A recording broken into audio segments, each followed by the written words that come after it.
It is behind us. The regular season of the NFL, the playoffs are set. Recapping the top 5 things from Week 18. All right, number 1. I know I'm starting with something a little weird here, but I'm not sure I've ever felt better about a team that didn't make the playoffs than the Detroit Lions last night. Lions football, the win at Lambeau. Maybe it was because the last game.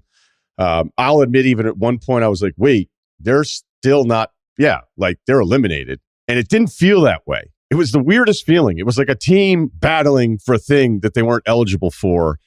And they take out Rodgers. They pick him off again towards the end. There was a bunch of different stuff that happened in this game. Let me put it this way.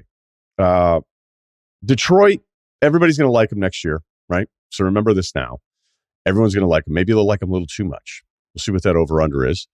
Maybe some value there on the under because everybody's going to be like, Detroit football. But a couple of things that happened. Goff, who I thought, and I'll do this a little bit later, was on the list of my 5 quarterbacks that'll probably be replaced, or something to just keep track of and use as a segment concept once or twice a season, right? Goff in his second year, this was like the Rams Super Bowl run season. Look at his stats.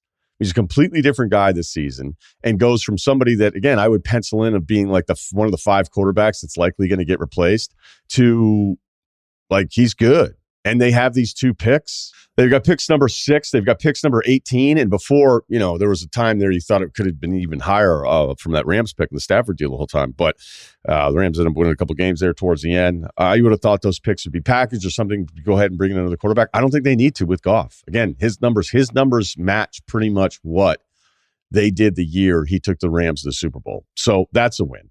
The other part that's a win is Dan Campbell, because there's always this kind of like football versus football war going on. And it's simple. Like, I think football guys, right? The football hardo likes the Dan Campbell hardo factor. But when he comes in, I think there's another group of football people, kind of media based, where you're like, you don't want it to. I felt like there were people that were rooting against it because he was an old school football hardo guy. And so this is a win for the football hardos is the other point to this. And also at the end, I don't know what was going on in this game, but the Aaron Rodgers kind of retirement deal after the game was really weird. Like it was a great catch by Tirico where Jameson Williams, the corner or the receiver for Detroit, the kid from Bama, asked him for his jersey. Rodgers was like, no, I think I'm going to hang on to this one. And then he kind of was like looking up into the crowd. Everybody was hugging him. And I was like, did I miss something today? Did he announce that he was going to retire? And we don't know. We don't know. Except Rob Domofsky, who covers the Packers for ESPN.com, he said, before anybody drafts retirement papers or trade agreement, consider the other indicators that came after the Packers' season-ending loss. He did and said some of the same things after the Packers' exit from the playoffs last season and the season before that. This time, however, there are no playoffs. Here's the quote from Rodgers. At some point, the carousel comes to a stop and it's time to get off. And I think you kind of know when that is. And that's what needs to be contemplated. Is it time? Also, what's the organization doing? Oh, here we go. Yeah, what's the organization doing? All right, they had a disappointing season, but that was very walking off into the sunset heavy for a guy that my guess would be he's probably going to play again next year. And we're going to have to do this all over again. And it is becoming a little Favre-ish, where Favre retired 4 years in a row. And finally the Packers are like, dude, we can't do this anymore with you. And then he thought like, oh, I'm going to get revenge on you by going to the Jets and then playing for the Vikings, which oddly in that first year of the Vikings, he was incredible. But you get the point. So it feels a little repetitive, something like that. All right, number 2, Chicago has the first pick for the first time since 1947.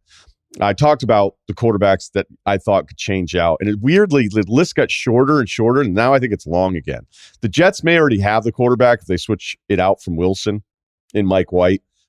Kenny Pickett with Pittsburgh looks like he's going to get a real chance at this now for a while, so it's not even a conversation. Tennessee with Tannehill, they have 1 year left on the contract. They can get out now. It's not a bad number.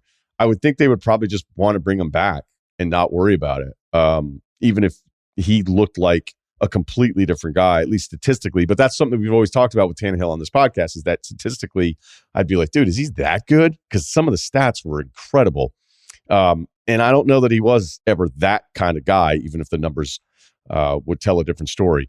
Indy, you'd have to think something's going to happen there. The Davis Mills situation in Houston, I don't think people truly understand. Like, he'll make some really nice throws. You're like, hey, that guy's kind of all right. But the expectations are so low that clearly you need to do something different there. Vegas may have their guy in Stidham. Washington, who knows? Chicago. Is it a possibility? It feels really unfair to even ask Fields, right? I think most of us all agree that Fields, not the easiest time trying to be the quarterback of that team, and the lack of weapons and the lack of everything else, and that he has to run around all the time. But man, what if you fall in love with somebody and you've got that number one pick? So I don't think it's impossible. It just seems incredibly unfair to even ask if he should be on the list. Tampa, who knows? Carolina, who knows? New Orleans, who knows? Rams, two of them will probably make a change. Arizona is at least going to need somebody who's new to start the year, I would think, because of Kyler's injury happening so late.